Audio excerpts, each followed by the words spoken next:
Hello and welcome to another Arsecast Extra, as always, with James from Gunnerblog. James, goodly morning to you. Goodly morning, Andrew. It is. How are you doing? I'm okay. Slightly recovered from my weekend's exploits, being in London at the game and everything else. So, yeah, a little croaky. I did quite a bit of shouting, actually, during the game, as you might imagine. Yeah, during the last 5 minutes or so, I imagine a fair bit of shouting. Yes. Yes. Encouragement. I was shouting encouragement at the players. Come on, chaps. Yes. You can do it. That kind of stuff, you know? Absolutely. Well, I'm glad to hear it. Your voice sounds all right. Good. I'm glad. I did a lot of talking, met a lot of people, actually, over the weekend who listened to the pod and everything else. So hello to all of you. There was a young man in front of me, actually, at the game at the final whistle. He turned around to me and went, "Are you Gunnerblog?" He was only about 12 or so, I think. Yeah. And I said, that's baldest. You can't say that. We don't all so look we the all same. look the same to you, That's it, huh? Put him in his place. No, he was a very charming young man who watches your videos a lot and listens to the podcast too. So there you go. There you go. I often get, "Are you Arseblog?" And just so you know, I just go, yeah. If you want to make a donation or anything, feel free. What's this gold watch you've got? Yeah, I'd love that. Sure. Yeah. Yeah, so that's good. And then I just do my Irish accent. "They're after me, Lucky Charms." You know, that one. That one, yeah, the classic. Nobody could tell. Yeah. I also met some guys from Kerry in the Tollington afterwards. We went for one drink in the Tollington afterwards, and there was some guys from Kerry who would not believe that I was Irish. Right. Strange old evening, James, because by that stage, people had been through a bit with the game. There was the whole entire day, of course, waiting for the game, the 8 o'clock kickoff on a Saturday, which is, unusually late. And it's fair to say that the combination of the wait, the late kickoff, the relief, the beers, it was a bit messy in certain quarters, I have to say. There was some I can forgive people that. Yeah. There's a lot to unpack, a lot to digest. There is. I mean, it's a weird one, isn't it? Because last week when we lost to Villa to that late goal, I wrote on the blog that there's no better feeling really in football than scoring a late goal to win a game. And that's exactly what we did in this one. And yet it didn't sort of provide the kind of cloud nine experience for very long that you would normally associate with scoring a late goal to win a game. And there's a lot to unpack, isn't there? The comments from the manager, the way certain players looked very disgruntled even at the end, despite the fact that they'd won the game, that, there is a sense that Arsenal, and I think this is where I stand on this even after a couple of days, we kind of got away with one there. We did not make the most of the opportunity. We didn't play well. We won the game, and that's great. But I think based on everything the manager said, the way everybody I spoke to after the game has kind of felt about it, the sense is that we came perilously close to dropping 2 points that we really should not have dropped, which we didn't. But you know what I mean. Yeah. I find myself in that camp too, actually. I feel a bit Declan Rice about the whole thing. Yeah, me too, I have to say. For those who haven't seen, as Arsenal celebrated what proved to be their winner, the second of the two own goals, Declan Rice was quite sort of surly and grumpy about the whole thing, wasn't he? And kind of slightly admonishing his teammates for various things. I guess reminding them of the importance of maintaining that lead, having achieved it. But yeah, you could still sense that what had come before rankled with him somewhat. Oh, sure. Listen, I sort of did the instant reaction with Elliot and Clive after the game. And I sort of noted in the last 10 minutes or so that Declan Rice was increasingly agitated on the pitch. And I've gone back to look at it on TV, and you can't really see on TV the way he was acting and reacting to certain things on the pitch. Very angry about the positioning of some players, very angry about the lack of closing down, the lack of compactness. And you could see him get increasingly wound up in those final few minutes before the Wolves goal. Then they scored. And I think his head must have been on fucking Mars, to be honest. He was really, really not happy. And I think, if we try and analyse this game as fans, there'll be some people who say, well, look, we won, we're top of the table. You're always going to have games where you don't play well. Maybe the important thing is when you don't play well, you win the game, etc., etc. We all know that. My sort of feeling on it, and it's kind of what I wrote about in the blog this morning, is that if Mikel Arteta is really pissed off, and if Declan Rice is really pissed off, and if Mikel Marino looks at Mikel Arteta when he's coming off the pitch, have you seen that clip where he sort of looks at him and goes, yeah, if Mikel Marino, you can see by his face that this was not something he enjoyed. And I think generally speaking, the reaction from the players has been, okay, relief, we won, etc., but an understanding that this was not good enough in terms of a performance. I think it's okay to be really happy that you won, to celebrate a late goal and enjoy that for what it is, but also feel a little bit annoyed that we didn't play as well as we can, and to be a little bit concerned that we didn't play as well as we can. Like, I feel like sometimes if it gets sugar-coated too much, you don't get the benefit of the things going wrong. How do you put things right? You first have to acknowledge that things were wrong, and I think there were things that were wrong about this performance, this Arsenal performance over the course of 90 minutes, and unless we're open enough to say that was not good enough, great, we won, but not good enough, how do we improve unless we acknowledge that it wasn't good enough in the first place? Yes, I totally agree. But I weirdly, as a fan, I do feel a bit sort of guilty about that. Like, I feel a bit annoyed about this performance still. And there's another part of me that sort of is like, don't be stupid, you won. What are you worrying about? But I can't quite dismiss some of the concerns that arose for me during the course of the 90 minutes. The way I spoke about it afterwards, actually, in my video, was that I sort of said, what worries me about this performance is that I feel like it's a performance that Pep Guardiola and Man City would watch and be quite invigorated by. I know we won, but I feel like there have been games this season where City have won or Liverpool have won and Villa have won, and I've said, well, yeah, but there was stuff there that makes me think there could be trouble down the line. And I think this was really the first time this season that you could look at this Arsenal team and think, ooh, you know what I mean? Like if you were in the chasing pack, you'd think, oh, there's something to go at there. And that has unsettled me. Yeah, to be honest, sort of like all is not right. And look, but that we may come to regard it as an anomaly in the course of this campaign. Sure, I agree with you. And it's not long ago that we won a North London derby, then beat Bayern Munich, and everyone is on top of the world. So I think we do have to acknowledge that, form fluctuates and you go through little periods and blips. And, if your glass is completely half full this morning, you might say, well, you know what, last year we don't win that game. That's not a game we win, but somehow we pulled it out of the fire. And the mark of champions, Andrew. Yeah, exactly. When you're not playing well. I get it. Like, I do completely get that as well. But I also think it would be dishonest of me to sit here and just sort of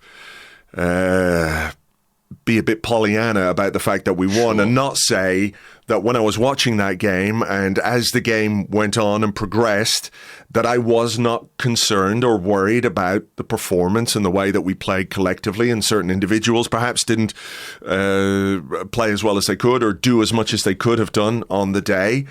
And that's kind of why we're here, to talk it all out, and hopefully at the end of this 90 minutes or whatever it is, we're feeling okay, feeling a bit better, having got it off our chests, whether people agree with what we have to say or not. That's kind of what we have to do. Yeah, absolutely. And what a privilege to be doing that with the benefit of 3 points as well. Sure. It would probably be a much more painful conversation had we not got that late winner. Yes, for sure. So look, let's start with the lineup. And I was a bit surprised by the back four, I have to say. Me too. There was a question, I don't know who asked it because I wasn't there, but there was a question in Mikel's press conference on Friday where one of the journalists was asking about Miles, and he was like, obviously he'll play tomorrow. So what more does he need to do to stay in the team? Something like that. but it was just an assumption, a given that he would start. And so I was quite surprised, not only that he didn't start, but that, and listen, easy to say with hindsight, but that Ben White was started again. Yeah. After so long out, and having not really obtained any rhythm. I thought that was, a little bit odd. What, was that your... Yeah, that was my thinking as well, in that, I found Arteta's post-game comments about this quite confusing as well, where he talked about, we'd no options. We don't have the option to do anything different when he was asked about Ben White's injury, which he picked up. I probably should just get the exact quote up here. So let me just go on. Let me go to the Arsenal website 1 second, and I'll get these. He said... Is he just making up numbers again? Sort of. He said, we even had to risk Willow today. Where is it? I can't find the quote. He said, yeah, we were buying tickets for another injury because we don't have anyone else.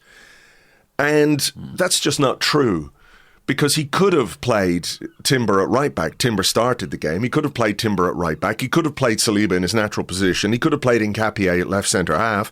And he could have played Miles Lewis-Skelly, who hasn't really played a lot this season, but isn't sort of coming back from an injury in the same way that Ben White is. And I think as well, what confused me was the fact that if there was a risk with William Saliba to do 90 minutes, would it not be better to have Ben White on the bench so that if at 60, 70 minutes you need to change Saliba, you can either put Ben White on, or you can put Jurriën Timber into the centre of defence and bring Ben White on at right back. So that justification for, we didn't have anyone else. There was no choice. What choice did I have? There was a very obvious choice, I think, and it might be that he got that one wrong. Yeah, I mean, you could even have put Norgard in, couldn't it, at centre half? Maybe. Maybe. I can understand the reticence to do that in a Premier League game. It's relatively experimental, but yeah, I did think it was a little odd.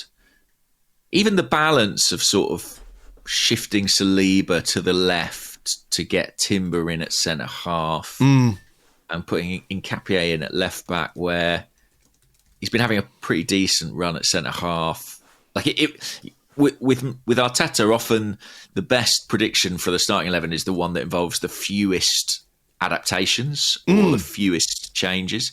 But this felt like a completely rejigged back four, just to sort of get his most experienced defenders in. And frankly, and I know it sounds silly because obviously we conceded a goal, but I don't think this is a game in which he necessarily needed Nketiah, Timber and Saliba on. I think if Miles is a player who comes with a little bit of risk, but maybe a bit more adventure moving forward, I do think this is a game in which we could afford that.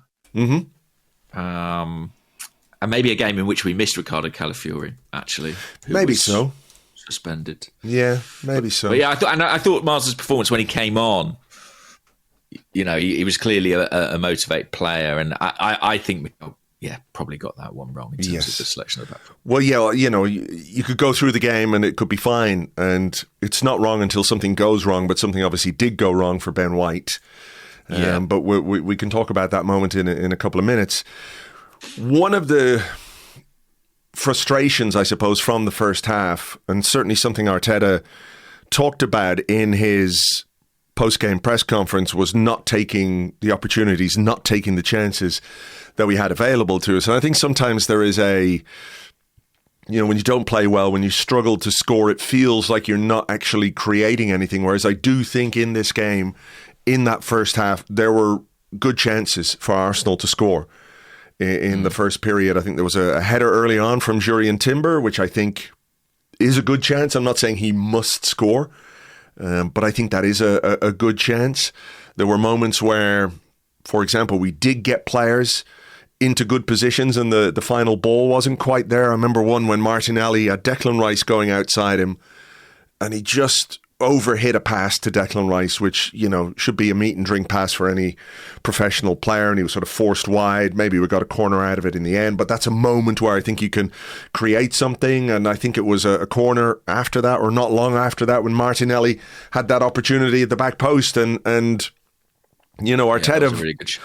He doesn't often, I don't want to say single out, but he doesn't often specify players when they miss chances, but he kind of did with this one with Martinelli, where he sort of said he has to score there. We've got to score that chance. He said it on TV, and he said it in his post-game press conference.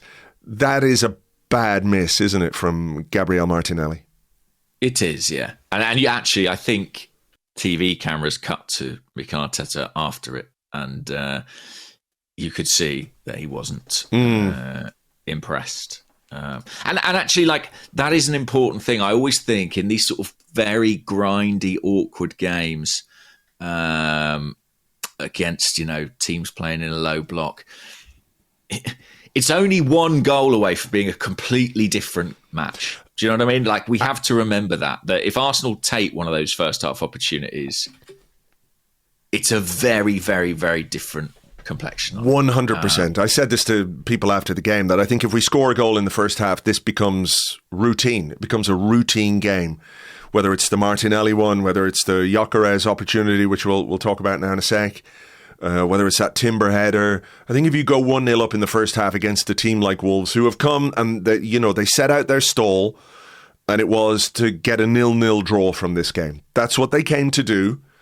And I think that is what Mikel Arteta would have expected Wolves to do. I do not think Wolves did anything different than we expected them to do. Like, if you could have asked anybody what will be their game plan, 5-3-2, 5-4-1, sit with players behind the ball, and we're tasked with breaking them down. And, I've said it to you before, that certainly if there is a Mikel Arteta kryptonite, it is a low block from the opposition, and it has consistently been an issue for us to break those teams down.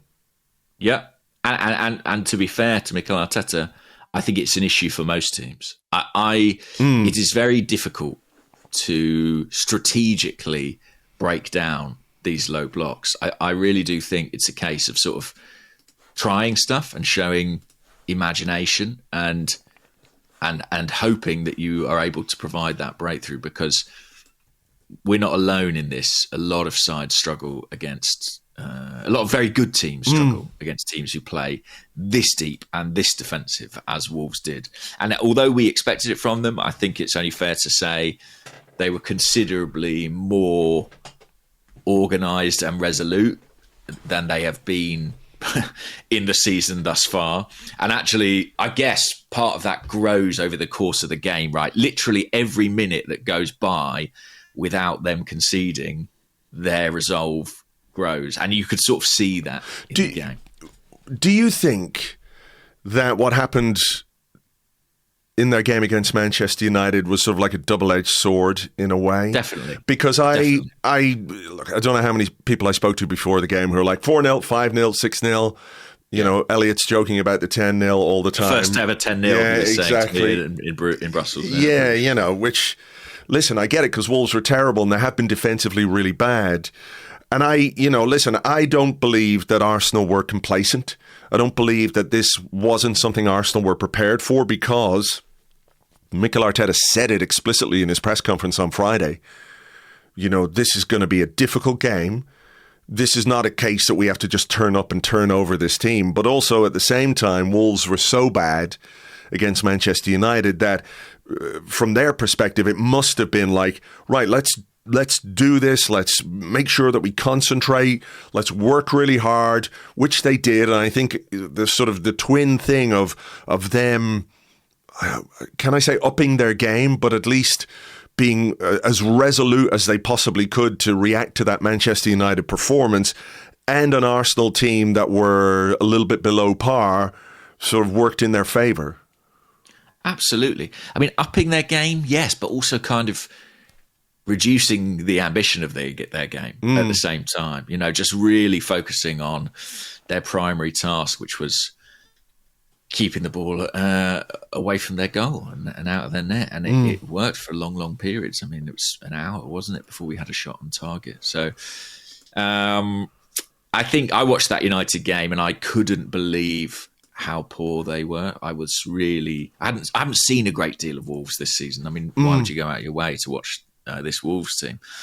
But I was pretty shocked by how poor they were and how good they made Manchester United look. And I thought, well, all things being even, we should take them apart. I don't. May have been a bit naive. Well, I don't know. You see, I don't think there's anything wrong with thinking that, and I don't think it's entitled to think that. I think you can recognise that every game in the Premier League is a difficult game, and you have to respect the opposition, as we discovered and learned. And I don't think it's a lesson to anybody that, you know, if you don't play as well as you can in the Premier League, you find it hard to win games. But also, when you looked at the Arsenal team, when you looked at the Arsenal bench, as you said, it's an hour plus before there's a shot on target. I think it's not unfair or unreasonable for Arsenal fans to expect more than that from the team, particularly against an opposition that have been, you know, they're propping up the Premier League table. Can I just ask, we talked about the starting 11 in terms of the back four.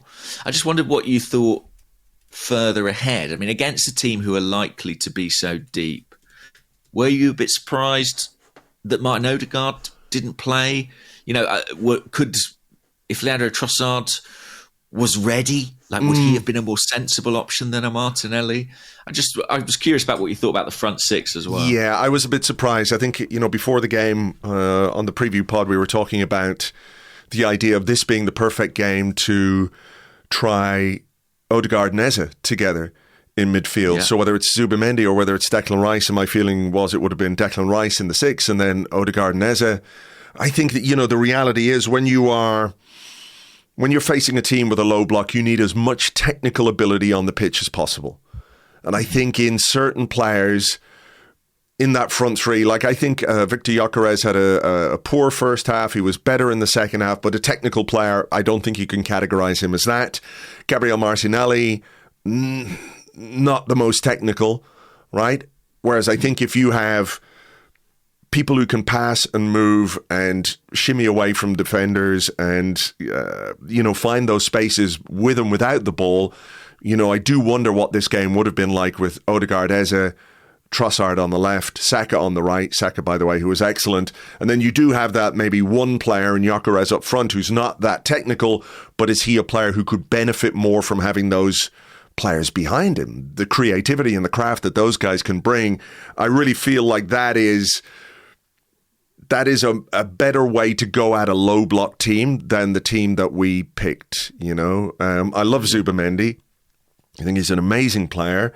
I just don't know that you necessarily, or that he's the ideal player. I mean, maybe he is. Like, maybe it's Zubimendi, Odegaard, Eze, for example. You know, it's not to dismiss him, but I don't know that Rice Zubimendi is what you need for a game like this. No. I mean, I think Trossard probably wasn't ready to start. You know, I was going to caveat that by saying I do feel like perhaps, you know, one or two of those selections were informed by fitness or match sharpness rather than the style of the particular players. Absolutely. But I thought maybe the Odegaard omission, again, with hindsight, was a slightly curious one, just because if we have anybody in the squad who can sort of pick those locks, you know, you'd imagine it to be him. But, you know, we picked Eze, who's, you know, talented playmaker in his own right. So it wasn't as if we went with the sort of Mourinho, Rice, Zubimendi midfield that we were criticised for earlier in the season. Yeah. I mentioned that. So go on. The Ben White injury, we should touch on that moment. Yeah, this sort of stems from an issue or something that Arsenal are doing at this moment in time that not a lot of people are convinced by, and that is the long throw, which I don't really get it. We're not good at it. I don't know why we're persisting with it. I don't think I can't think of a long throw that has benefited us this season, but I can think of some long throws that have ended up with us chasing back, herring back towards our own defence. That's happened more than once.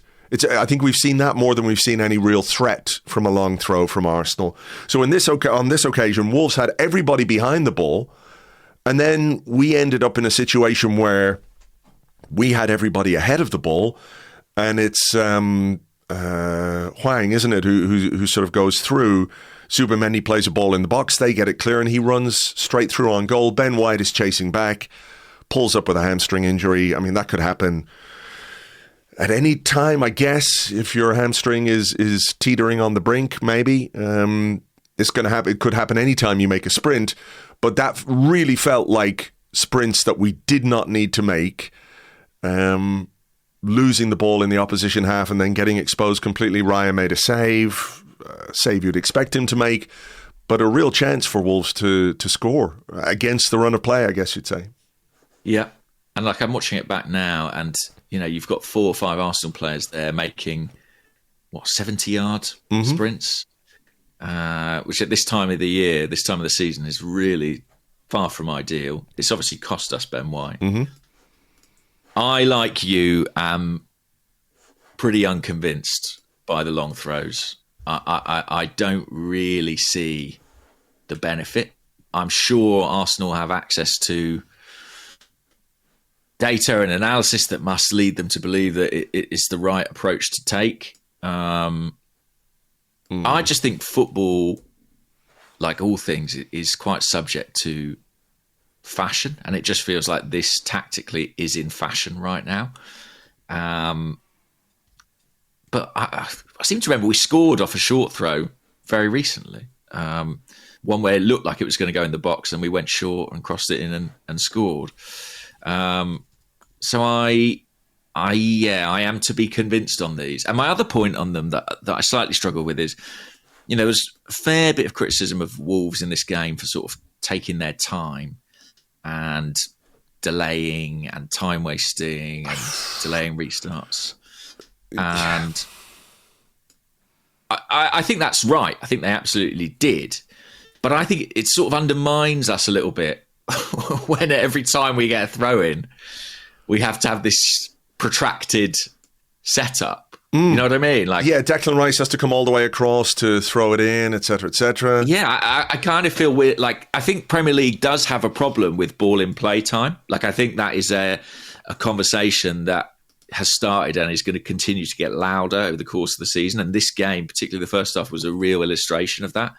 But if I'm honest with you, I think we're part of the problem.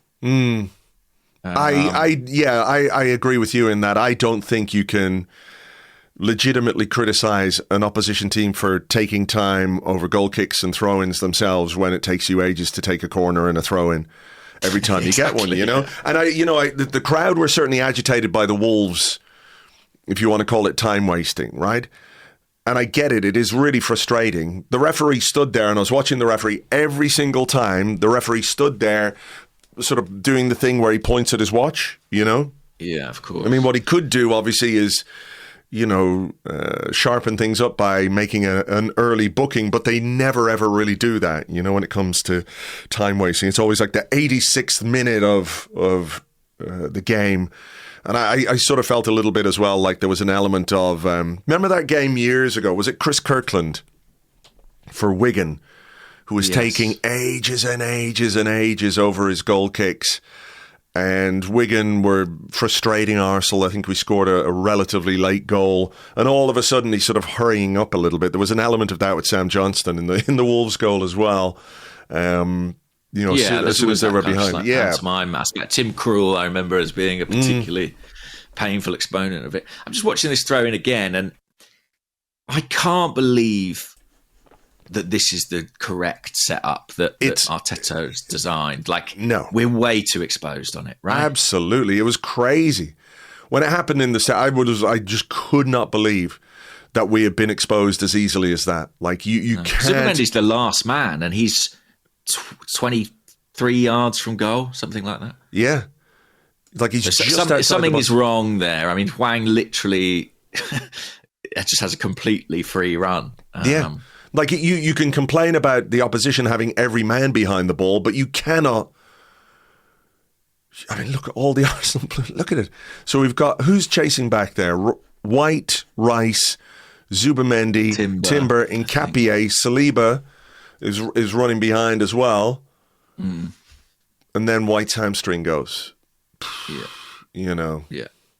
Yeah, I mean, unfortunately, that's exactly where you'd expect a hamstring injury to happen. Yeah. Something like that. Yeah. Not good. And a real shame for Ben White because, you know, I think he's come in and shown he still has a big contribution to make. And we did kind of feel if there was a reticence around his selection, it might be to do with fitness and injury prevention. Unfortunately, look, that's where we are now. He actually carries on a bit. You can see him. He's turning to the bench. He's turned to the bench and just made the sub signal.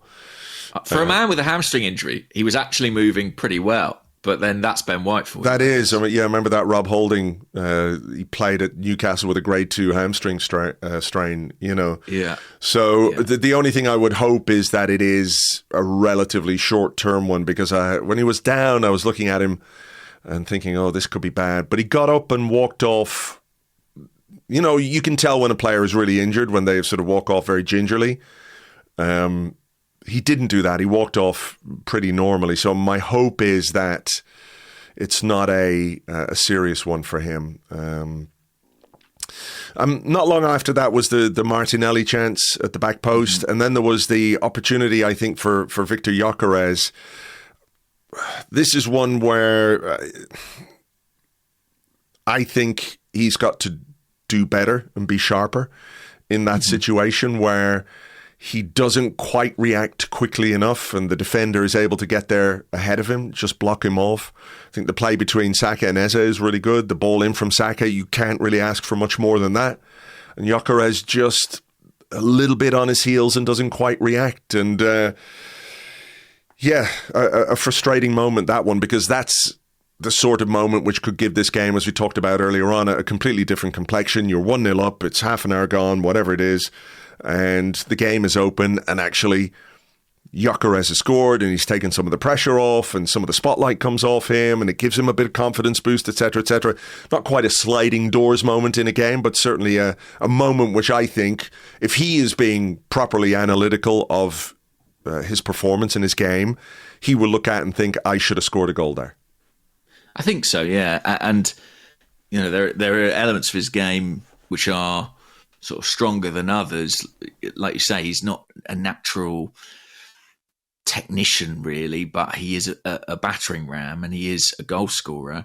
And that's exactly where you want a goal scorer to be, busting a gut to get on the end of that cross. So, I definitely think he will reflect on that.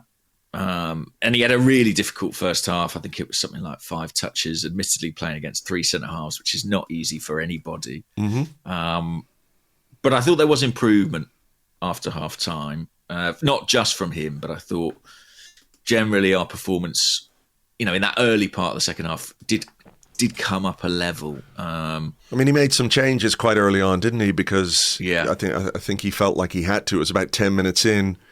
Thereabouts, and he brought on Odegaard, Merino and Trossard for Eze, Martinelli and Zubimendi. Zubimendi, by the way, he was on the far side of the pitch when his number went up and he was like, fuck this. He was right in front of us and then he had to sort of trudge all the way around, and to be fair, he got a great round of applause from everybody and he gave a bit of a round of applause back. I'm not saying he's throwing his toys out of the pram or anything like that, but he really did not like coming off in that game. And I sort of understood it because I think we needed to change a little bit the structure. And also he had done 90 minutes in Bruges as well. So I was a touch surprised maybe that he started this one as well, particularly given the conversation we had about maybe starting Odegaard and Eze together in this game. He might have been the player to sit down, but he was taken off. He did not like it. And I don't mind that at all. I quite like to see he's it. He's played a lot of minutes. I mean, I think he might be second to Declan Rice in terms of outfield players' minutes at this point in the season.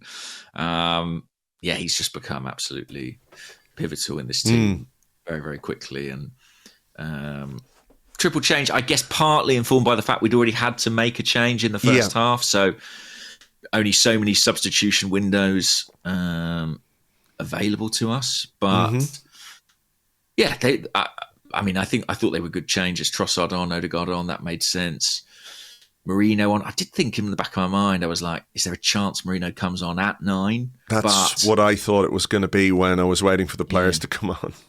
But I suppose in a situation where you need a goal, I don't think you want to take off your primary goal scorer, your centre forward in that situation. I also think sort of optically that would have been a really rough one for Gyokeres. So, yeah, I agree. Yeah, not surprised that he stayed on in that situation in the end. And I suppose the game could really have turned on the hour mark, right? There was a fairly protracted check on Hwang's challenge. How long did that go on for on TV? Because it seemed like in the ground, he'd given the yellow, and then after about 2 or 3 minutes, or maybe it felt like that anyway, they sort of put up on the screen, VAR check, potential violent conduct. Yeah, on TV, we were aware they were checking it very quickly. The commentator on TNT, I forget who it was. Fletch, probably. Was it Fletch? I don't know. I didn't watch. Maybe. But he was pretty convinced he felt it should be a red, actually. What did you think? I really think it could have been. I really think it could have been. I think it is right on the kind of borderline where, like, you know, that sort of cliche of the orange card. Yeah. I mean, the length that they reviewed it for, I thought they were going to give him a red card. What did you think? I mean, I didn't see it obviously in real time. All I saw was Lewis Skelly do like a somersault in the air, and I was like, oh, fuck, that's not good. Having watched it back, I think it's one of those where if the red card is issued, he could have no complaints. Yeah. I also think that maybe the fact that Lewis Skelly was okay, maybe a bit sore, but okay, influenced that final decision. Whereas I think if you know, and maybe he's lucky he didn't get hurt. Maybe he's lucky he didn't get injured. I think if Lewis Skelly is hurt there and they review that challenge, they give him a red card. And I'm not saying that's the right way to do it, but I kind of feel like that's the way it was. Like if an Arsenal player had been sent off for that, I would have a difficult time defending their challenge. That's the way I look at that. Yeah, exactly. I think it could very easily have been a red card. I'm not sure it's a particularly malicious. To me, it's like an uncontrolled tackle. It's a striker's tackle. It's a bad tackle, technically. It reminds me a bit of a couple of Thierry Henry ones from back in the day, you know, where he would sprint into situations and slide in.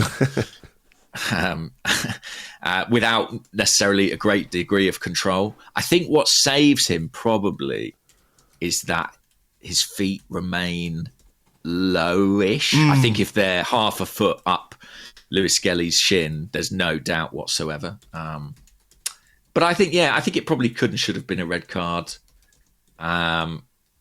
Whether that would have made our lives any easier, I don't know, to be honest. Sometimes breaking down 10 men's just as difficult. Yeah, as we saw against Chelsea. Yeah.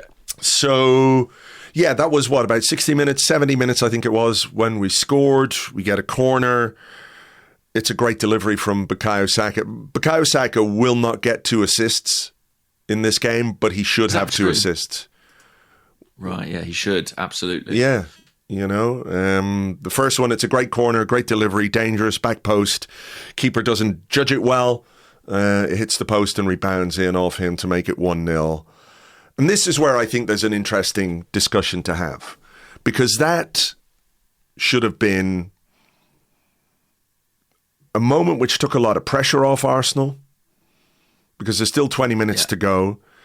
The opposition now have to come out and play a little bit. And I think for a team with our experience, with our technical ability, with our quality, what we did after the goal is the bit I think that worries me more than what we did until we scored. Despite the fact I don't think it was a good performance, it maybe this is what's Arteta's referring to afterwards when it comes to like bad defensive habits, etc., etc.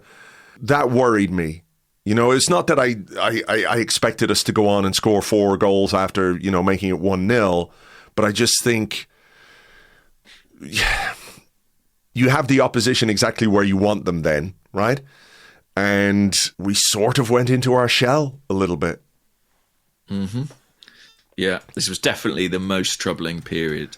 I can understand and have sympathy with our struggles to break down that low block, even if I do find it frustrating. But having gone ahead, really, there's sort of no excuse for the way Arsenal kind of collapsed into their own third a little bit, the sort of passivity, everything that Declan Rice was kind of railing about. Absolutely. In those last 10 minutes. Absolutely. I looked up the stats on this. Before the own goal, before we went 1-0, this was a game where Arsenal had 76% possession, 77% possession basically, 23% for Wolves. In the period between us going 1-0 up and the second own goal, it becomes basically a 53%, 47% possession game. So their possession, they added 20-odd% possession to their game, or were allowed to add that to their game, you know? And it was a bit hairy, and people were really concerned around me in the stadium. People were worried, you know, particularly when there were moments it felt a bit like, you know, that scramble that led to the Villa goal, where we didn't quite clear our lines properly, that there was an element of that to the Arsenal performance, to the Arsenal game, that there was not. It felt like we hadn't learned our lesson from that, where the clearances weren't strong enough, where we weren't getting on the ball or just, you know, playing passes in our own half to take the sting out of Wolves' attempts to get themselves back into the game. And it's not like Wolves were peppering us with shots or anything like that. But the fact is that if you are 1-0 in the 87th, 88th minute, whatever it is, and you allow the opposition to have the ball and put the ball in your box time and time again without clearing your lines properly or without controlling the game yourself, you leave the door open for what happened to happen. And it felt, I'm not saying it felt inevitable, but it was, it was a consequence of the way that we played that they scored that goal. Definitely. Yeah. Passive is how I would describe it. And some of that's tactical, you know, Wolves adjusting what they're doing as well. But I do feel like that the primary piece of it is sort of psychological. And again, I think that's what's sort of nagging at me, is that this is the first time really this season that I sort of saw the weight and the stakes of Arsenal's title challenge sort of impact their performance. So yeah, that's the worry. And Wolves, you know, they got their bit of luck. They scored a good goal, decent cross header. I don't know if Nketiah will be too happy with the way the guy gets across him to score. I mean, I think he probably needs to step up in Nketiah. If you look, he's behind the defensive line. What I will say is that I think there probably was more we could do to stop that cross coming in. Definitely. A bit like the Villa goal, correct, for Matty Cash. Correct. You know, I think it's you can look at Saka and you can look at Odegaard. I think if Saka commits, very close to him. If Saka commits, they've got to pass out to the left where they can put 2-on-1 against Timber. So maybe I think it's Odegaard's responsibility to step in and stop that. I think it is I think it's a shot more than a cross, to be honest. Right. What I will say about the way the goal was scored and the way Nketiah was maybe backing off and not quite in the defensive line is that the guy Wolves brought on, Orokodare, if that's the right way of pronouncing his name, he is fucking huge. He's a big guy, right? Unbelievable. I was looking at it, like he was standing beside Nketiah at one point. Nketiah is not a small guy. And this guy was like 6 inches taller than him. I think he is 6'6", isn't he? He's 6'6", and something like that. He is, he's got real presence. So I think from a defensive point of view, from a defender's point of view, when you are ceding that kind of physical advantage to an opponent, you might just get a little bit, what's the word? You try and play it safe is not the right word, but you will try and drop off and maybe anticipate the ball into the box better and get it clear that way. But yeah, listen, it's a decent header from him. Reacted well to that ball coming in. It's 1-1. Not a happy place. I can imagine, mate. I can imagine. Not a happy place. I've seen obviously clips of people leaving the ground. Yeah, there was the people around me who just sort of fuck this, went off and left.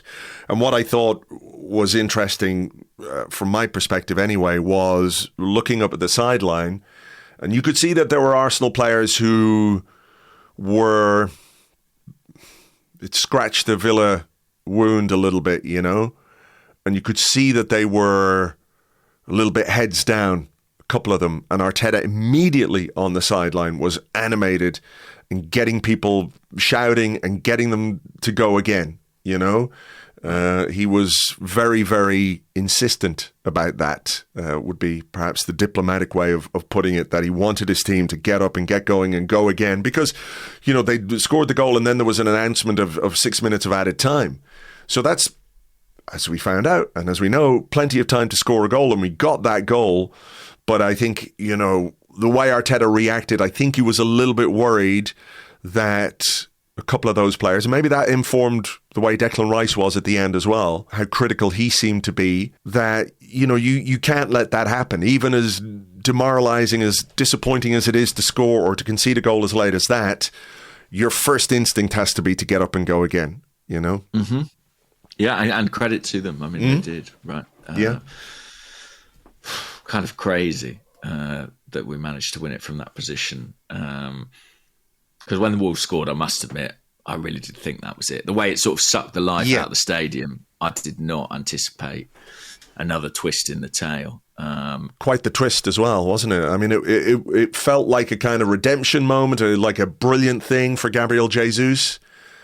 And then it turns out, actually, it's an own goal. I mean, there's some good headed own goals in the Premier League this weekend. Yeah, I know. Voltemade really wow. followed suit with that one. Yeah.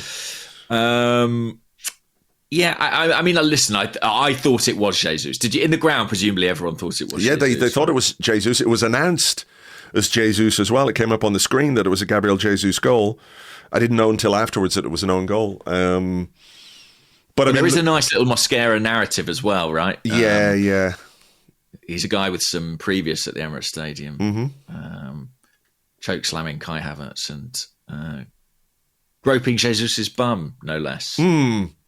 So he had it coming. I mean, it's a great ball in from Bukayo Saka from the right-hand side. And again, this is why I think, if there's some concerns about the way we played, I do think Saka deserves his flowers, because really he should have a couple of assists to his name. He doesn't, but both the goals were heavily down to his influence and the quality of the delivery that he put in the box. If it wasn't Jesus, Mosquera headed home 2-1, and that was that. And it would be wrong to say that in that moment there wasn't a lot of joy going around, because there absolutely was.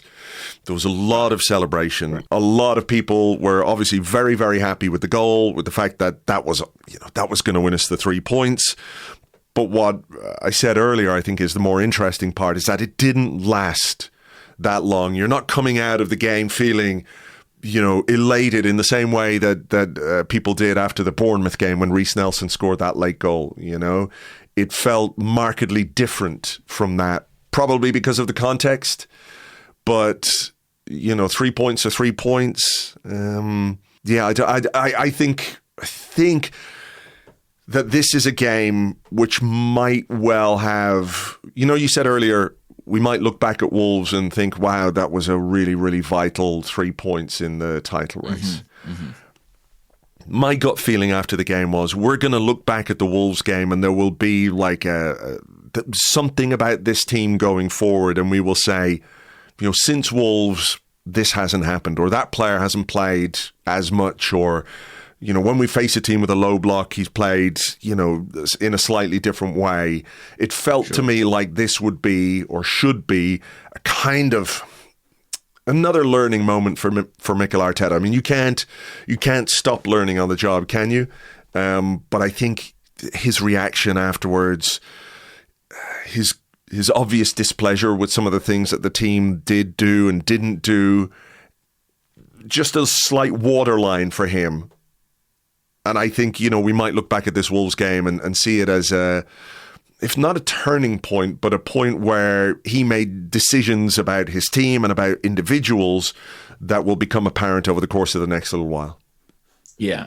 I think, let's hope so, that it is sort of, that we're able to kind of draw a line under it and it doesn't become part of a trend. Because, as I say, like all season long, this Arsenal side have filled me with confidence and belief and certainty. And even off the back of, let's say, the defeats at Anfield or Aston Villa, that hasn't particularly wavered. But there were things in this game that really did concern me and I guess remind me of things that have caused us issues previously. So, yeah, I hope it can be consigned to history. I think one thing that's quite an interesting theme is how much Arteta has spoken in recent press conferences about how little time he's had to work with the players. I think I have a question about that for part two. Yeah. So obviously, this week is sort of remarkably, he does have a few days. Which could be pretty precious in such a hectic schedule. Sure. Shall we? But yeah. Yeah. Shall we take a little break then and come back and try and discuss that aspect of it? Okay, let's do that. Let's do that. We'll be back with your questions and more in part two right after this.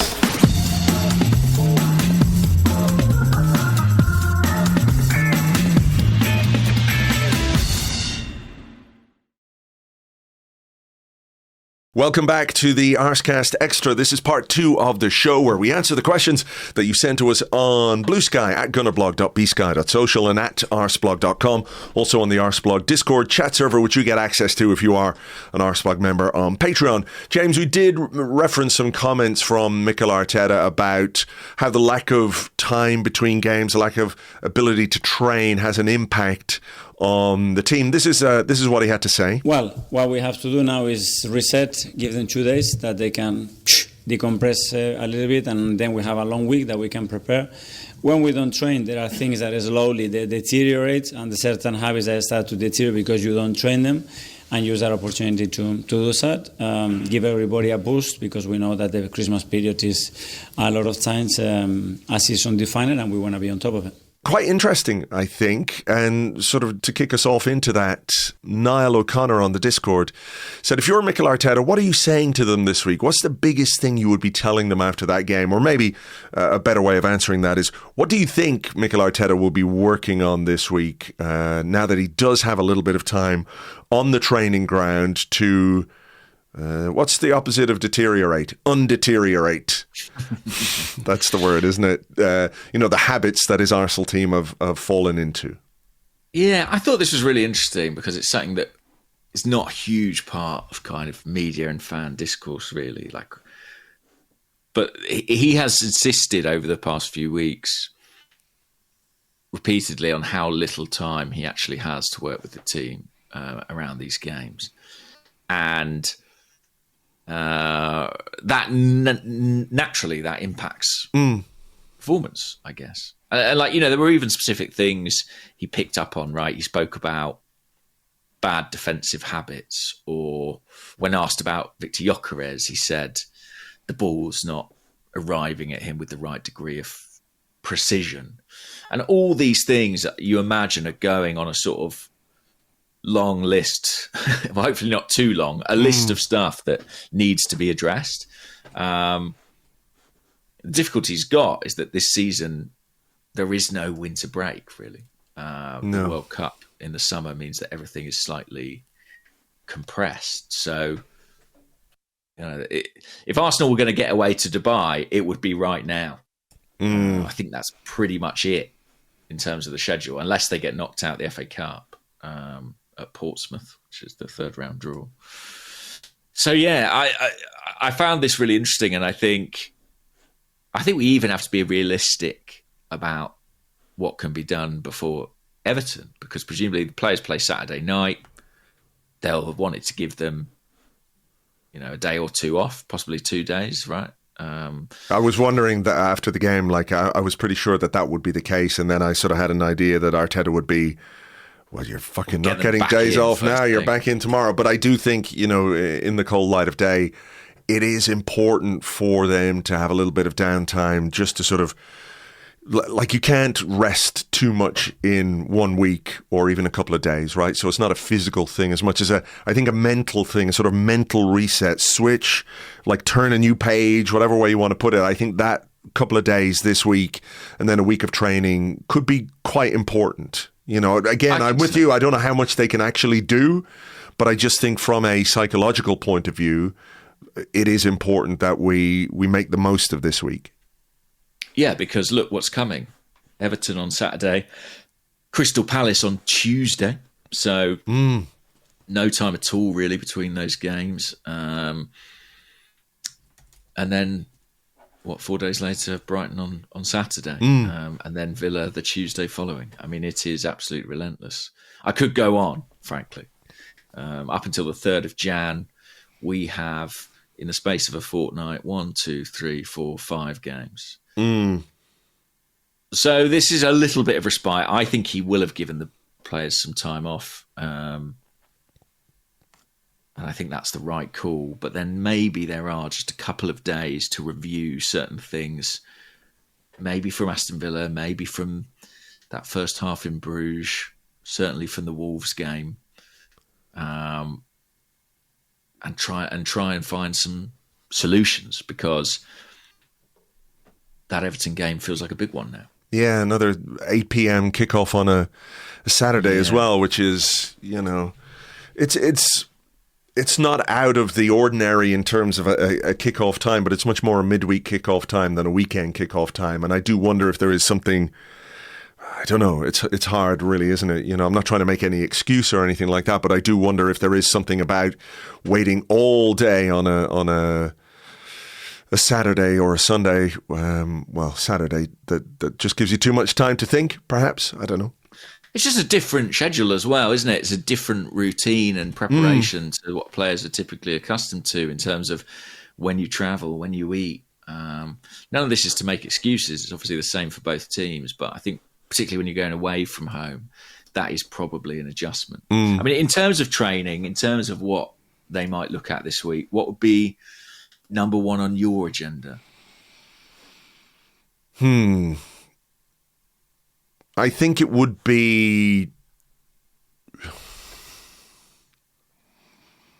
about trying to find some more attacking rhythm in the team.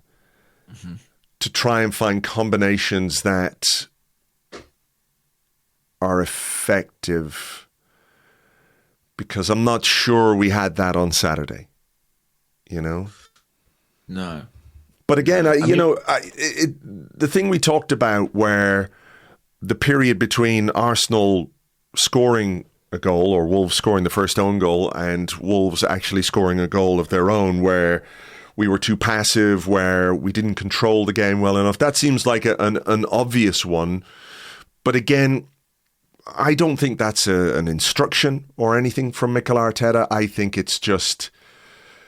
It's such a combination of like scoring late, them being afraid of conceding a goal, even to a team like Wolves, the stakes being as high as they are, and everybody realizing those stakes, and sometimes the easy thing to do is to settle into a defensive shape and back off and not commit and not try and win tackles that get you the ball. I mean, this was a game where I think one of the lessons Mikel Arteta should take from playing opposition like this and low blocks like this is that when they do have the ball in our half, like we tend to win it back pretty well in our own half, around the halfway line. If they come forward a little bit, we're good at regaining possession.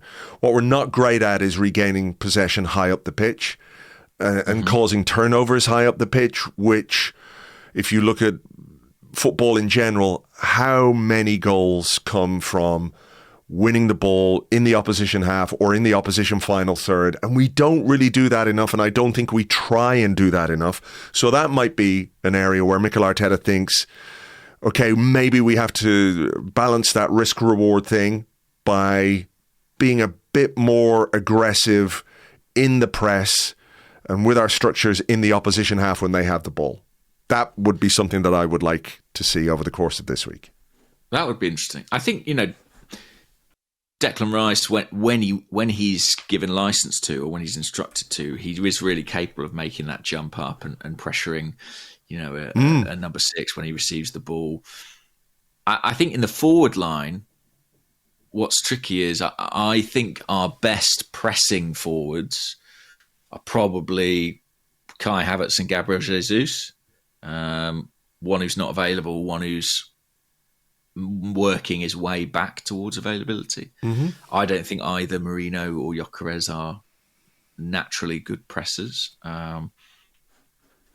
So that might be something that Mikel looks at. I don't know. I would love to see us find a bit more fluency in that front 6, even if it means reverting to some stuff that we've done before. There was quite a few questions about Eze's performance that I saw. I had one here. Yes, Henry Moulin said, considering the way that Wolves set up in the first half, I think we can explain Big Vic's lack of threat. But with this in mind, I'm more concerned about Eze. The North London hat-trick does feel like an outlier, and too often we're not seeing him impact games outside of moments. Do you share this concern?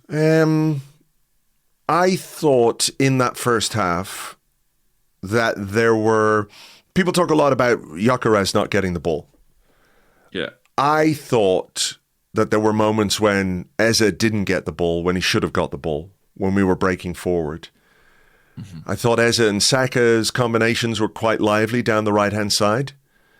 I sort of get it wasn't a great performance overall from him, and it wasn't a great performance overall from, let's say, Martinelli, Gyokeres, Eze didn't really perform to the level that you would want. So that's 3 of your front 4, basically, right? Yeah. That's hard to deal with. I wouldn't say Eze was like terrible or that we didn't play because of him. I really would have liked to have seen Eze and Odegaard on the pitch together. I was a bit surprised by that substitution. I think if you're taking Zubimendi off, why not give Eze and Odegaard the ability to play together a little bit? But yeah, I can understand why people are looking for more from him, as well as looking for more from other players. And in games like this, where you fly by the seat of your pants and you get a win very, very late, there's always going to be, well, could this guy have done more? Could that guy have done more? I think that's true of quite a number of players who played on Saturday. And as well, where was Eze playing? Was he playing as a 10? Was he playing in the Odegaard position? He was more in the Odegaard position than a 10. I think. I'd have to look at the heat map, but I think it was more to the right-hand side. Yeah. Typically, if someone was to say, what is Eberechi Eze's best position? It's sort of like an advanced left 8, isn't it, really? That's where he does a lot of his best work, or has done a lot of his best work for Crystal Palace. And we don't really play him there a great deal. So I feel a little bit like there was an opportunity missed to sort of slot him in there, drop Rice back, play him and Odegaard together, and see what happens. Yeah, I think he would have benefited from that probably. I think of him, I must say, a bit more of a sort of forward than a midfield player. Like, even when he starts in midfield, I think about him more in terms of sort of being able to impact in and around the penalty area, whereas Odegaard is much more of a sort of controlling midfielder, someone who can set and dictate tempo. I'm not sure Eze's ever going to be that. And that's fine. He's a different type. But yeah, I obviously he played on the left, didn't he, against Aston Villa, and that was kind of curtailed after 45 minutes. Yeah, I'm curious to see if and when we might see that again. I wonder what sort of degree of patience or investment Mikel Arteta has in that idea still. Yeah. Well, here's an interesting question on the Discord from Ian Wright8, Wright without a W, so he's Mr. Correct. Okay. And he says, does Arteta know his best front three? And if not, is that a problem? Does he know his best front three? I think he does. I think he probably does too. I think it's obviously got Bukayo Saka in it. Mm-hmm. I would venture it probably has to have Leandro Trossard in it. Mm-hmm. And then I would say in an ideal world, it probably has Kai Havertz in it. That's it. That's what I think. If everyone's fit, that's the front three. Champions League final tomorrow kind of thing. I think that's what he's picking if everyone's available. And that's partly informed by form. I think Trossard has sort of played himself into that position. I thought he was very good again coming off the bench. Agree. In one made a big difference. So yeah, I think that is his. I think that is his first choice, but obviously it's not all available to him. I don't think Trossard was ready to start this one, and also we're always asking him to rotate, right? So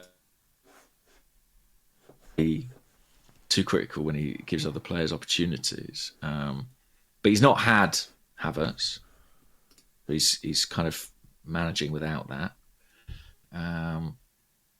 Yeah, I think those probably are the three. We had a load of questions about Gabriel Martinelli. Can I sort of run through a few of them? Because there's quite a few.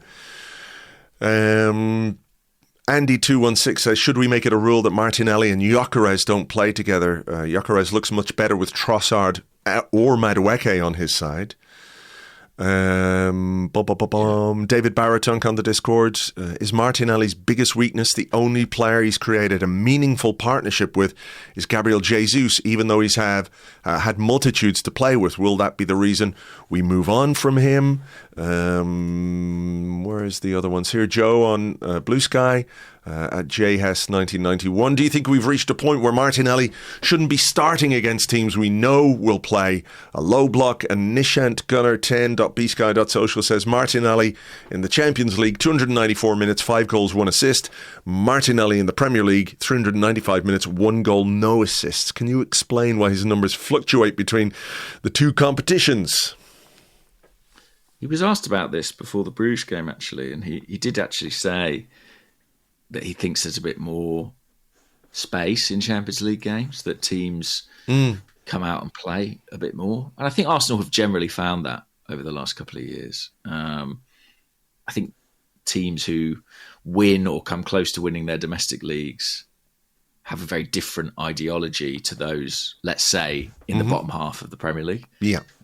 Even though they may have less resources, they tend to have more of an idea about how they want to play and an ambition in that, which actually can often work to our advantage. I saw a lot of criticism for Martinelli. It's not a chance we talked about, but that moment where he kind of went through on the left and fired the ball across goal, and some saying he should have looked for Gyokeres. I think, to be honest, he'd probably seen Leandro Trossard getting ready, and that was his kind of final desperate attempt to make an impact. Should he have passed there? Perhaps, but he does think a bit more, again, like a forward, and I don't think that's necessarily a bad thing. I mean, in terms of combinations with players, yes, Gabriel Jesus, he's always had good chemistry with him, but I seem to recall he's had some pretty decent games with Leandro Trossard playing through the middle as well. So if there's a pattern there, it's that he does seem to benefit from a centre forward who combines and who is comfortable drifting and flitting out onto the wing and rotating positions. That seems to be what suits Martinelli and brings the best out of him. I think when he struggles is when he's just sort of shunted out to the left and, you know, trying to break down that deep block. Yeah, I'm looking at that chance again. it's good, really good play from Martinelli in that moment, the way he drives beyond the fullback. I mean, that's what you want to see more from him, because you know he's actually capable of doing that. But often, it doesn't happen, or he makes a poor pass, or gets tackled. I think, if you're there, if you're a forward, if you've made that run, I kind of want to see him shoot. I want to see him shoot and curl that in. He gets the shot wrong. I don't think it's the wrong decision. I just think he gets the execution of it wrong. Yeah, I think I agree with that. But, this was more of a Trossard game. And I think Trossard demonstrated that when he came on. And frankly, we've just had a conversation about the first choice front three, and we've both put Trossard in it. So I think there's a degree to which the kind of hierarchy of that position, despite Martinelli's heroics in the Champions League, I think is relatively clear actually at this point in time. Yeah, I agree with that. And I think, a fit Trossard gets in the team ahead of Martinelli for pretty much every game, whether it's a low block or not, I think at the moment that is probably true. Obviously there's been a lot of Gyokeres debate. Did you have any specific Gyokeres questions? I didn't, because I feel like every week we have a Gyokeres question, or it's the same question, or there's another debate about him. And listen, my opinion hasn't really changed in that I'm yet to be convinced. I thought this week, against Club Brugge and against Wolves was a pretty important week for him as a goal scorer. And there's two sides to this, obviously. You can say he's not getting the volume of chances maybe that a centre forward would like, but I also don't think, as we talked about in that first half moment where he's not quite on his toes for that Bukayo Saka ball in, he's not making the most of the few opportunities that he gets as well. I did think he was better in the second half. There was a header, wasn't there, was it a Saka cross, and he flicked a header not too far wide, and past the post. There was a pass in from Trossard, who looked more willing to play with Gyokeres than Martinelli did. And there was a turn and shot, and it just sort of squeezed beyond the back post, and Saka was almost there. That could have been an assist for him. But I also looked at him, I watched him. This is, apart from Athletic Club, this is the first time that I've been able to sort of watch him in person. And I felt like his movement was not quite where it should be. And look, it could be injury, coming back from injury. He's not quite as sharp as he needs to be. But I also thought it was just a bit basic. It was a bit too straight line. There wasn't enough twisting the defender one way or the other way. There were moments where the ball came down to him and it didn't stick in the way that you would like, because he's a big guy, at the very least you expect that to happen for him. And there's goodwill for him. People want him to do well, and I want him to do well, but it's not happening at this moment in time. And I did think it was interesting in your video, which I watched in the airport yesterday, where you'd sort of posited the idea of maybe Gabriel Jesus starting the game at Goodison Park, which I don't think would surprise me at this point. Yeah, who knows? That I even as I said it in the video, I was like, I don't know if I actually see Mikel doing this. I've got a question actually along those lines, which I'll come back to. On Gyokeres, so the only thing I had to add really is I was sort of thinking about strikers and form, and yes, there are sort of technical and often physical aspects to that, but I also think there's a psychological one. I think a confident striker is a better striker. Of course, yeah.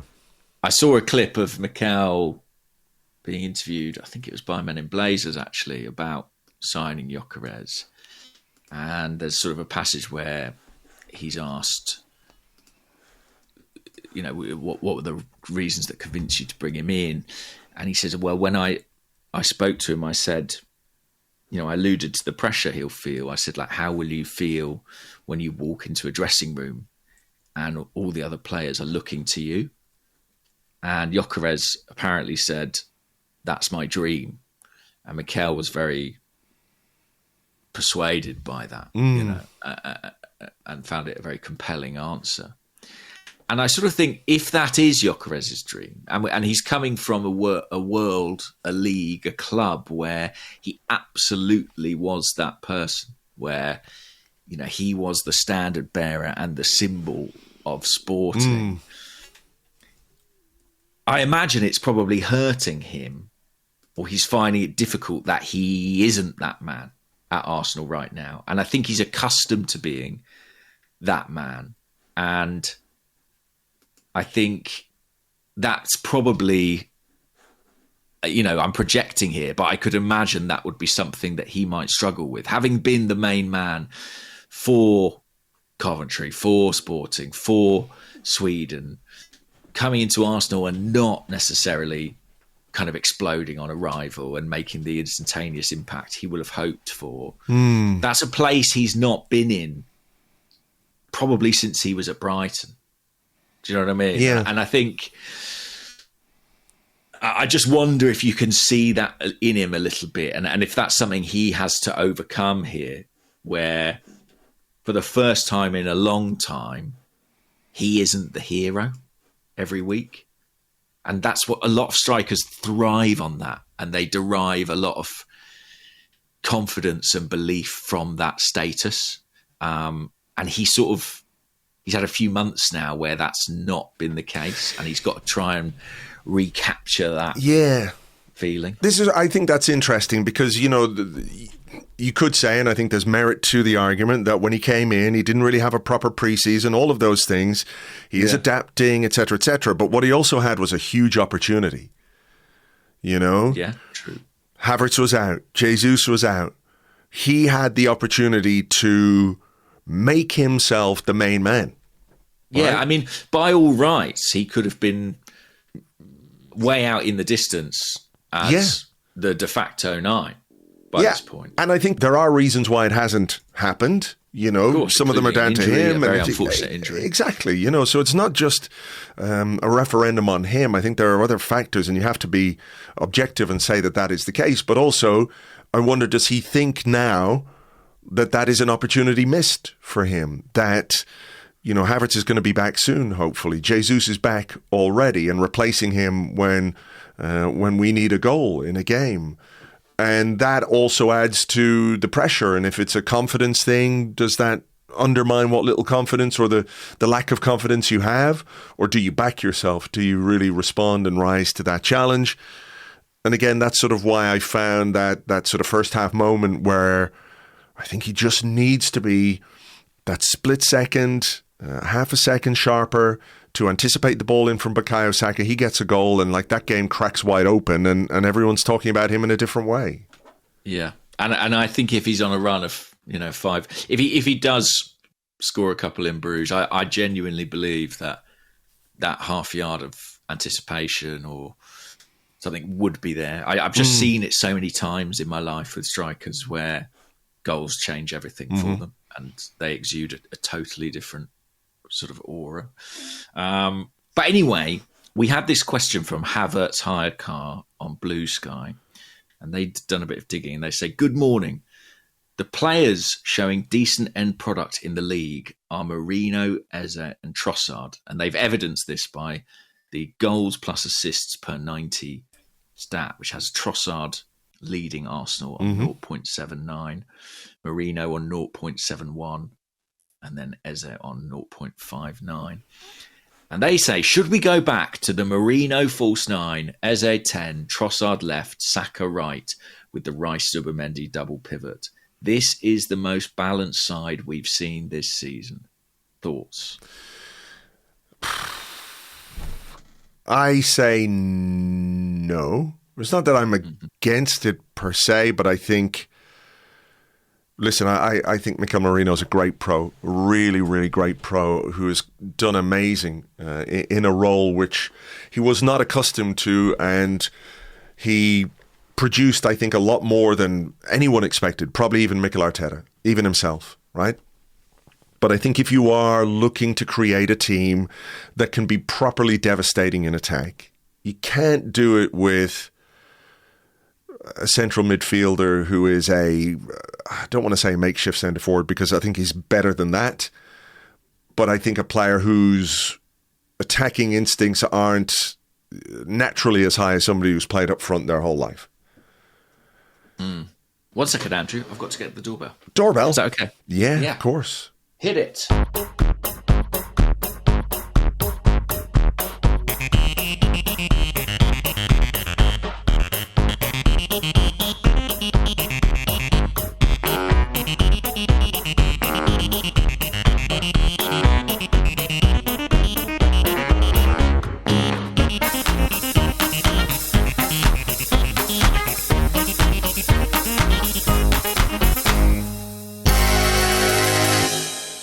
Sorted. You're back.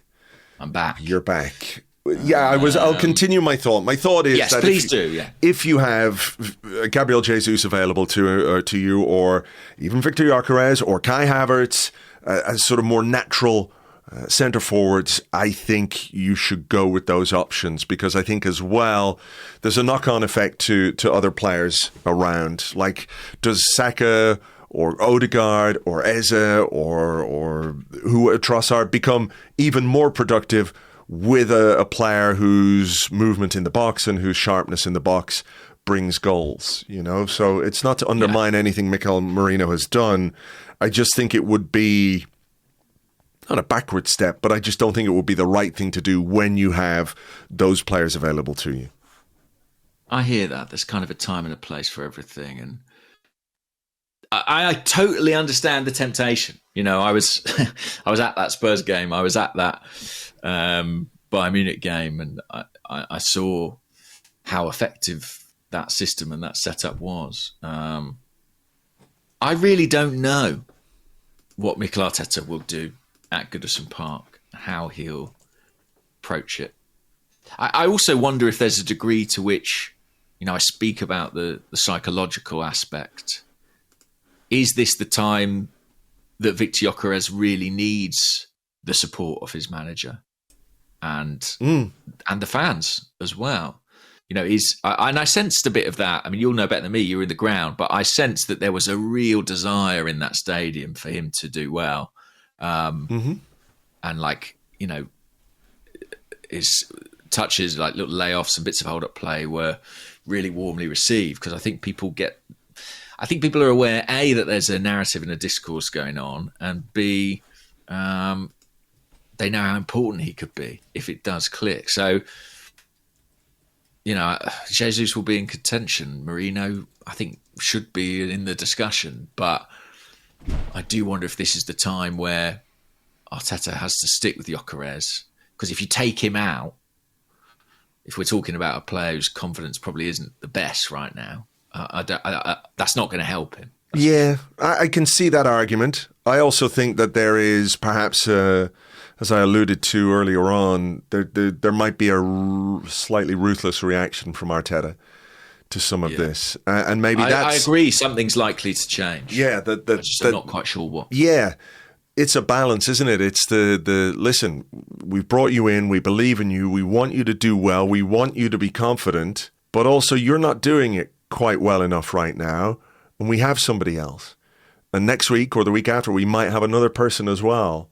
And your job is to rise to that challenge, is to respond to the competition within the squad. And when you do get your chances, you play yourself into the first team by scoring goals, you know? So there's that other side of it as well. It's like, it's not that you want to indulge a player, but I think you have to, in a title race, make difficult decisions and see what the character of a player is and how do they respond and how do they react to being left out of the team.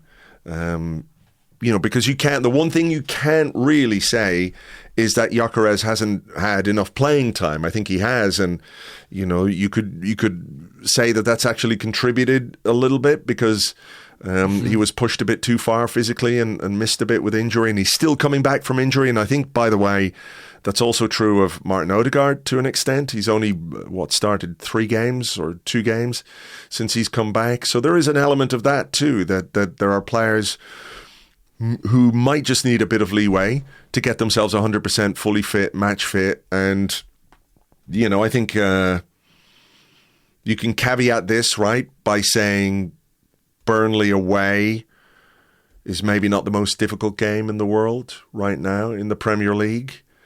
They're not a great team. And Gyokeres' best performance came against Burnley away in that first half before he came off. But, you know, that was a 45 minutes where he kind of looked like you would hope he looked as an Arsenal player in an Arsenal shirt, the way that he played. There was a sort of energy and a bit of pace and a bit of confidence to his game that he hasn't been able to get back since coming back from that injury. So I don't quite know what the right thing to do is. Is it to sort of arm around the shoulder and say, come on, we'll give you the chances, score the goals and you can kick on from there? Or is it like, well, this is top level football. You know, we can't sit around and wait for you to do it. So I think publicly, Mikel's, I think, is protecting him quite a lot, isn't he? He's putting the onus on others primarily, but privately, he'll have to make the right decision for the team. Exactly, and this goes away if Gyokeres starts scoring on a consistent basis. We're not having these discussions week in, week out. But as with every player at this level in a team where you're fighting to win the Premier League title, looking to really achieve success. If somebody isn't quite doing what they are expected to do, and we've had questions in this very podcast about Eze and Martinelli. Yeah, absolutely. No one's safe from nobody is safe from that level of scrutiny. And strikers, you know, what does it boil down to? Goals. That's it. Yeah. You know? So... Yeah. I mean, just in a broader context, Zach Tays on Discord said, "Goodly morning, gents. Do you feel the team is under immense pressure to get a result away at Everton next week? If we go 4 away games without a win, do you seriously question our title credentials?" Well, you would seriously question our points total. Away from home. Yeah, I mean, there is huge pressure. There is huge pressure to respond to this poor performance. There's a huge pressure to respond from to the Villa game where we lost.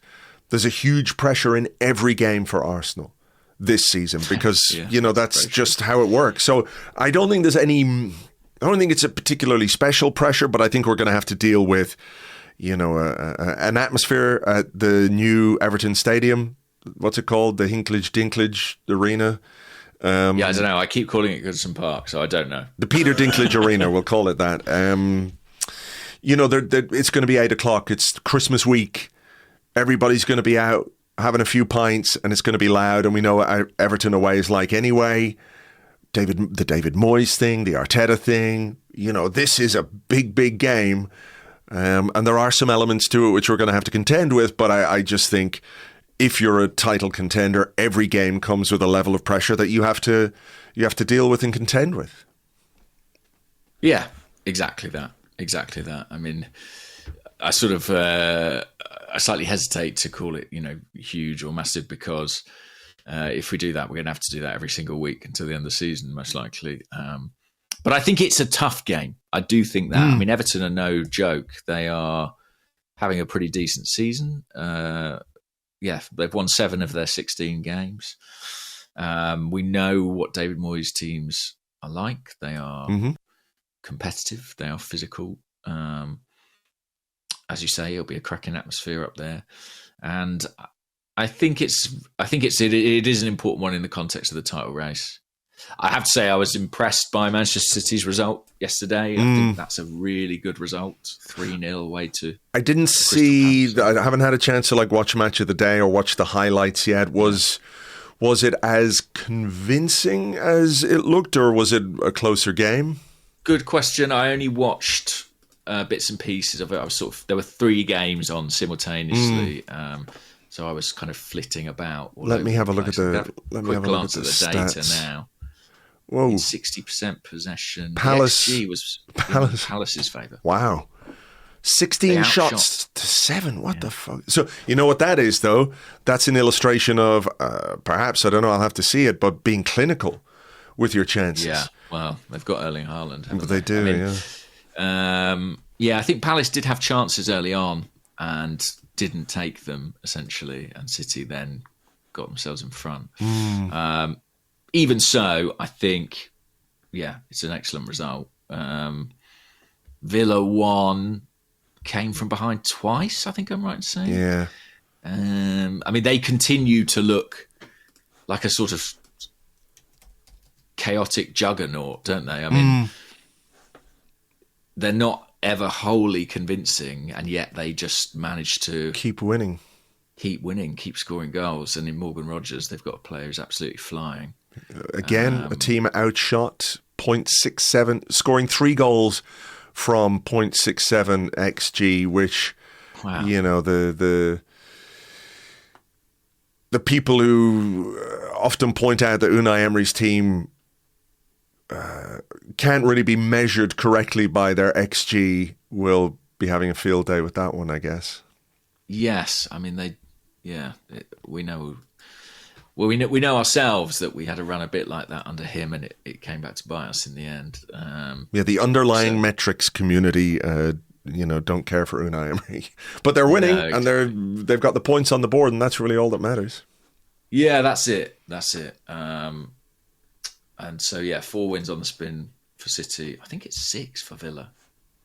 So certainly, that there's the momentum is in flux, I think, at this point in time. Sure. And I think Arsenal need to go and seize control of it again. Mm-hmm. Well, I don't know what else to say about any of it, other than I feel like I need a couple of days of decompression. 2 days off. 2 days off, then I need then to back to training. Yeah, exactly. The habits are deteriorating a little bit here, so... Yeah, when you're podcasting every 3 days, do you know what I mean? There's no time for training. It's hard to maintain the consistency. All right, well, look, I think we will leave it there. For those of you expecting an episode of The 30, you're going to have to wait until tomorrow. We're going to take in Monday Night Football tonight, which, of course, is involving Manchester United, the most Monday Night Football team of this particular season. So we will have The 30 for you on Patreon tomorrow. That's patreon.com/Arseblog if you'd like to get involved with that. For now, though, folks, thanks very much indeed for being with us. Hope you enjoyed the show, and we will catch you on the next one. Until then, bye-bye.